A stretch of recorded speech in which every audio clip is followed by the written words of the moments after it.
তো ওয়েলকাম বন্ধুরা জবস তুমসা আর ইউটিউব চ্যানেলে। তো আজকের এই ভিডিওতে আমরা কিন্তু এখানে এসএসবি অর্থাৎ সশস্ত্র সীমা বলে যে তোমাদের এখানে কনস্টেবল টেটসম্যান পোস্টে নিয়োগের জন্য যে তোমাদের নতুন ভ্যাকেন্সি নোটিফিকেশান রিলিজ করা হয়েছে, তো তার ডিটেল সম্পর্কে আলোচনা করব যে তোমরা এখানে কারা কারা আবেদন করতে পারবে তোমাদের এখানে এসএসবি কনস্টেবল টেটসম্যান পোস্টে, এবং কোন কোন পোস্টে নিয়োগ করা হচ্ছে, এবং তোমাদের এখানে কোন কোন পোস্টে টোটাল কতগুলি ভ্যাকেন্সি দেওয়া হয়েছে, কোন কোন পোস্টে আবেদন করার জন্য বয়স এবং তোমাদের এখানে কোয়ালিফিকেশান কি থাকা দরকার, সিলেকশন প্রসেস কি রাখা হয়েছে, মাঠ আগে নেওয়া হবে না তোমাদের এখানে ফিজিক্যাল আগে নেওয়া হবে, রিটেন এক্সামের প্যাটার্ন কি দেওয়া হয়েছে, কতগুলি কোশ্চেন থাকবে তোমাদের এখানে রিটেন এক্সামে, এবং তোমাদের এখানে কোন কোন পোস্টে টোটাল কতগুলি করে ভ্যাকেন্সি দেওয়া হয়েছে, আবেদন কবে থেকে স্টার্ট হবে, তো সম্পূর্ণ ডিটেল সম্পর্কে কিন্তু আমরা আজকে ভিডিওতে আলোচনা করব।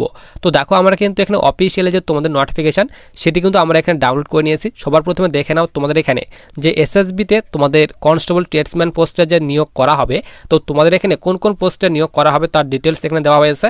তো এখানে বলা হয়েছে অনলাইন মোডে কিন্তু আবেদন করতে হবে, অনলাইন ফর্ম কিন্তু তোমাদের এখানে ইনভাইট করা হবে। এখানে বলা হয়েছে online applications are invited for filling up the post of constable, এখানে ভেটেনারি, এরপর কনস্টেবল ড্রাইভার, তারপর এখানে গার্ডেনার, ওয়াটার ক্যারিয়ার, তারপর বলা হয়েছে কোবলার, টেইলার, নিচে বলা হয়েছে ওয়াশারম্যান, বারবার, ওয়েটার, কার্পেন্টার অ্যান্ড নার্সিং, এখানে অর্ডারলি। তো এই সব পোস্টে কিন্তু তোমাদের নিয়োগ করা হবে, তার ডিটেলস দেওয়া হয়েছে। নিচে তোমাদের এখানে ভ্যাকেন্সির কথা বলা হয়েছে যে তোমাদের এখানে কোন কোন পোস্টে টোটাল কতগুলি করে ভ্যাকেন্সি দেওয়া হয়েছে। তো তোমাদের এখানে 1 নম্বর পোস্ট বলা হয়েছে কনস্টেবল ভেটেনারি, তো তোমাদের এই পোস্টে টোটাল কিন্তু এখানে 34টি ভ্যাকেন্সি দেওয়া হয়েছে। এরপর 2 নম্বর পোস্ট বলা হয়েছে কনস্টেবল ড্রাইভার, তো তোমরা কিন্তু এখানে শুধুমাত্র ছেলেরাই আবেদন করতে পারবে ড্রাইভার পোস্টে, মেয়েরা কিন্তু আবেদন করতে পারবে না। ড্রাইভার পোস্ট ছাড়া যতগুলি পোস্ট দেওয়া হয়েছে তোমরা কিন্তু এখানে মেল অ্যান্ড ফিমেল উভয় কিন্তু আবেদন করতে পারবে, এবং ড্রাইভার পোস্টে তোমরা শুধুমাত্র ছেলেরাই কিন্তু আবেদন করতে পারবে। তো ড্রাইভার পোস্টে কিন্তু সবথেকে বেশি ভ্যাকেন্সি দেওয়া হয়েছে, এখানে দেখো 553টি ড্রাইভার পোস্টে কিন্তু ভ্যাকেন্সি দেওয়া হয়েছে। এরপর 3 নম্বর পোস্ট বলা হয়েছে কনস্টেবল গার্ডেনার, এই পোস্টে 41টি ভ্যাকেন্সি দেওয়া হয়েছে। কনস্টেবল ওয়াটার ক্যারিয়ার পোস্টে 5টি ভ্যাকেন্সি দেওয়া হয়েছে। কনস্টেবল কোবলার পোস্টে এখানে 25টি ভ্যাকেন্সি দেওয়া হয়েছে। কনস্টেবল টেইলার পোস্টে 41টি ভ্যাকেন্সি দেওয়া হয়েছে। কনস্টেবল ওয়াশারম্যান পোস্টে এখানে 74টি ভ্যাকেন্সি দেওয়া হয়েছে। কনস্টেবল বারবার পোস্টের জন্য 43টি ভ্যাকেন্সি দেওয়া হয়েছে। কনস্টেবল ওয়েটারের জন্য তোমাদের এখানে 3টি ভ্যাকেন্সি দেওয়া হয়েছে। কনস্টেবল কার্পেন্টার পোস্টে এখানে 7টি ভ্যাকেন্সি দেওয়া হয়েছে। এরপর কনস্টেবল নার্সিং অর্ডারলি, এই পোস্টে 1টি ভ্যাকেন্সি দেওয়া হয়েছে। তো তোমাদের সব পোস্টগুলি মিলিয়ে টোটাল কিন্তু এখানে 827টি ভ্যাকেন্সি দেওয়া হয়েছে। এরপর সবার নিচে আমরা এখানে চলে আসি, নিচে তোমাদের কিন্তু এখানে পে স্কেলের কথা বলা হয়েছে। তো তোমাদের কিন্তু এখানে লেভেল 3-এর বেতন দেওয়া হবে, যেহেতু তোমাদের এখানে কনস্টেবল পোস্টে নিয়োগ করা হচ্ছে, তো তার জন্য তোমাদের কিন্তু এখানে কনস্টেবলের জন্য লেভেল 3-এর যে বেতন দেওয়া হয় সেই বেতনই দেওয়া হবে। তো বেসিক পে বলা হয়েছে 21,700 থেকে বেতন স্টার্ট হবে, এবং তোমরা কিন্তু এখানে 69,100 করে প্রতি মাসে কিন্তু বেতন পাবে তার কথা বলা হয়েছে। এবং উপরে তোমাদের কিন্তু এখানে এডুকেশনাল কোয়ালিফিকেশান, যে তোমাদের এখানে কোন কোন পোস্টে আবেদন করার জন্য কি এখানে যোগ্যতা চাওয়া হয়েছে।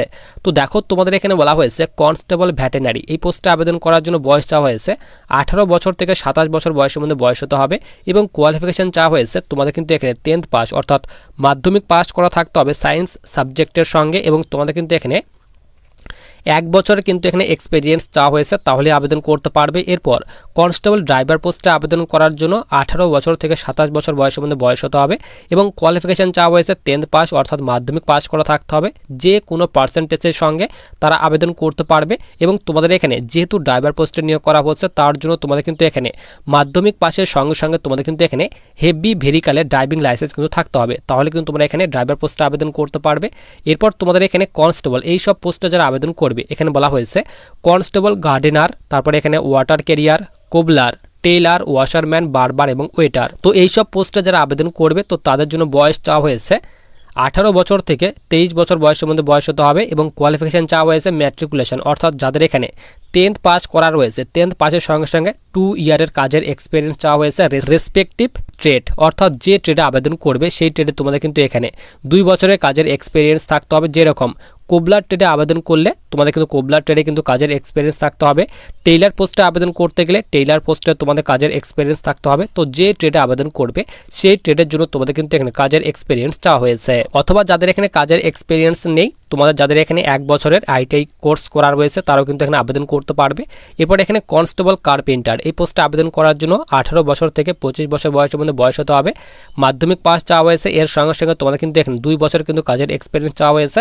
এরপর তোমাদের এখানে কনস্টেবল, এখানে বলা হয়েছে হয়েছে নার্সিং অর্ডারলি। এই পোস্টে আবেদন করার জন্য বয়স চাওয়া হয়েছে 18 বছর থেকে 27 বছর বয়সের মধ্যে বয়স হতে হবে এবং মাধ্যমিক পাস চাওয়া হয়েছে, শুধুমাত্র মাধ্যমিক পাস চাওয়া হয়েছে তারা আবেদন করতে পারবে। এর সঙ্গে সঙ্গে তোমাদের এখানে 2 নম্বর দিয়ে বলা হয়েছে ফার্স্ট AID সার্টিফিকেট যাদের রয়েছে, কোর্স যাদের করা রয়েছে তারা আবেদন করতে পারবে এবং তোমাদের কিন্তু এখানে কাজের কিন্তু এখানে এক্সপিরিয়েন্সও কিন্তু এখানে চাওয়া হয়েছে। এরপর সবার নিচে আমরা এখানে চলে আসি, তো নিচে তোমাদের এখানে বয়সের ছাড় দেওয়া হয়েছে। তো SC ST হয়ে থাকলে 5 বছর পর্যন্ত বয়সের ছাড় পাবে এবং ওবিসিরা তোমরা কিন্তু এখানে 3 বছর পর্যন্ত কিন্তু এখানে বয়সের ছাড় কিন্তু পেয়ে যাবে। এরপর সবার নিচে আমরা এখানে চলে আসি। এরপর দেখো তোমাদের এখানে অ্যাপ্লিকেশন ফির কথা বলা হয়েছে। তো তোমরা যারা UR EWS OBC category student রয়েছো 100 টাকা পেমেন্ট করতে হবে এবং SC ST এবং যারা ফিমেল ক্যাটাগরি স্টুডেন্ট রয়েছো তো তাদের ক্ষেত্রে এখানে কোনো রকম আবেদন মূল্য পেমেন্ট করতে হবে না, তোমরা কিন্তু এখানে একদম ফ্রিতে কিন্তু আবেদন করতে পারবে। হাউ টু অ্যাপ্লাইয়ের কথা বলা হয়েছে, অনলাইন মোডে কিন্তু তোমাদের আবেদন করতে হবে। SSBর যে তোমাদের অফিসিয়ালি ওয়েবসাইট রয়েছে সেই অফিসিয়ালি ওয়েবসাইট থেকে কিন্তু অনলাইন মোডে কিন্তু আবেদন করতে হবে। এরপর দেখো তোমাদের এখানে সিলেকশন প্রসেস, অর্থাৎ এখানে আবেদন করার পর কয়টি ধাপে সিলেকশন করানো হবে তার কথা বলা হয়েছে। তো যারা তোমরা আবেদন করবে তো প্রথমে তোমাদের কিন্তু এখানে PT PST কিন্তু নেওয়া হবে, অর্থাৎ ফিজিক্যাল এফিসিয়েন্সি টেস্ট এবং ফিজিক্যাল স্ট্যান্ডার্ড টেস্ট তোমাদের চেক করা হবে, মাঠ আগে নেওয়া হবে।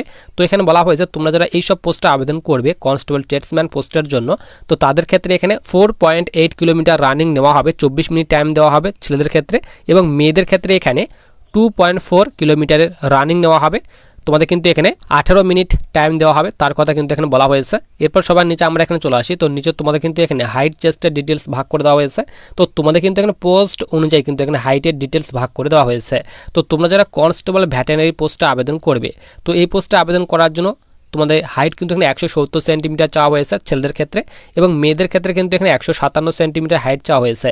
এবং তোমরা যারা এইসব এরিয়া থেকে রয়েছে এখানে বলা হয়েছে Garhwali, Kumaoni, Gorkha, Dogra, Marathas and candidate belonging to the state of এখানে সিকিম, নাগাল্যান্ড, অরুণাচল প্রদেশ, মণিপুর, ত্রিপুরা, মিজোরাম, মেঘালয়া, এরপর আসাম, হিমাচল প্রদেশ এবং ইউটি বলা হয়েছে জম্মু কাশ্মীর, লাদাখ। তো এইসব স্টেট কিংবা ইউটি থেকে হয়ে থাকলে তো ছেলেদের ক্ষেত্রে এখানে 165 সেন্টিমিটার হাইট চাওয়া হয়েছে এবং মেয়েদের ক্ষেত্রে এখানে 155 সেন্টিমিটার হাইট চাওয়া হয়েছে এবং চেস্টের ডিটেলস তোমাদের কিন্তু এখানে ডান দিকে কিন্তু এখানে ভাগ করে দেওয়া হয়েছে। এরপর তোমরা যারা ড্রাইভার পোস্টে আবেদন করবে তো সেম কিন্তু 170 সেন্টিমিটার হাইট চাওয়া হয়েছে। এরপর তোমরা যারা এখানে কনস্টেবল এইসব পোস্টে আবেদন করবে gardener, water career, cobbler, Taylor, washerman, বারবার, ওয়েটার এবং কার্পেন্টার এইসব ট্রেডে আবেদন করার জন্য তোমাদের হাইট কিন্তু এখানে 167.5 সেন্টিমিটার চাওয়া হয়েছে ছেলেদের ক্ষেত্রে এবং মেয়েদের ক্ষেত্রে এখানে 157 সেন্টিমিটার হাইট চাওয়া হয়েছে। এরপর দেখো তোমরা এখানে যারা কনস্টেবল নার্সিং অর্ডারলি এই পোস্টে আবেদন করবে তো তাদের ক্ষেত্রে এখানে 165 সেন্টিমিটার হাইট চাওয়া হয়েছে ছেলেদের ক্ষেত্রে এবং মেয়েদের ক্ষেত্রে কিন্তু এখানে 155 সেন্টিমিটার হাইট চাওয়া হয়েছে। তো তোমাদের কিন্তু এখানে পোস্ট অনুযায়ী কিন্তু এখানে হাইটের ডিটেলস ভাগ করে দেওয়া হয়েছে। এরপর সবার নিচে আমরা এখানে চলে আসি, তো নিচে এখানে বলা হয়েছে তোমরা যারা PT PST পাস করবে তো তাদের কিন্তু এখানে রিটেন এক্সাম নেওয়া হবে। তো রিটেন এক্সাম তোমাদের কিন্তু এখানে 100 নম্বরের মধ্যে নেওয়া হবে। তো 100 নম্বরের মধ্যে রিটেন এক্সাম যারা পাস করবে তো রিটেন এক্সাম পাস করার পর তোমাদের কিন্তু এখানে DB অর্থাৎ ডকুমেন্ট ভেরিফিকেশান, তারপর এখানে DME অর্থাৎ ডিটেল মেডিকেল এক্সাম, তারপর যাদের এখানে রিমেডিকেল দেওয়া হবে তো তাদের এখানে রিভিউ মেডিকেল এক্সাম চেক করা হবে। তো তারপর তোমাদের কিন্তু এখানে ফাইনাল মেরিট প্রকাশ করা হবে, তোমাদের লিখিত পরীক্ষার যে নাম্বার রয়েছে সেই নাম্বার অনুযায়ী তোমাদের কিন্তু এখানে একটি ফাইনাল মেরিট কিন্তু প্রকাশ করা হবে। তো তোমরা কিন্তু এখানে মেল অ্যান্ড ফিমেল অর্থাৎ SSB কনস্টেবল টেস্টম্যানে মেল অ্যান্ড ফিমেল ছেলে মেয়ে উভয় আবেদন করতে পারবে, শুধুমাত্র এখানে যাদের এখানে মাধ্যমিক পাস প্লাস যে কোয়ালিফিকেশানগুলি বললাম তো যাদের রয়েছে তারা আবেদন করতে পারবে। খুব তাড়াতাড়ি কিন্তু তোমাদের এখানে আবেদন স্টার্ট হতে চলেছে। তো যখনই তোমাদের আবেদন স্টার্ট হবে তো অবশ্যই কিন্তু আমি তোমাদের ভিডিওর মাধ্যমে আপডেট দিয়ে দেবো। তো তার জন্য তোমরা যারা এখনো চ্যানেলটিকে সাবস্ক্রাইব করে রাখুন তারা অবশ্যই চ্যানেলটিকে সাবস্ক্রাইব করে পাশে থাকা বেল আইকনটিতে ক্লিক করে রাখো ভবিষ্যতে আসা বিভিন্ন ধরনের ইম্পর্টেন্ট ভিডিওর নোটিফিকেশনগুলি পাওয়ার জন্য।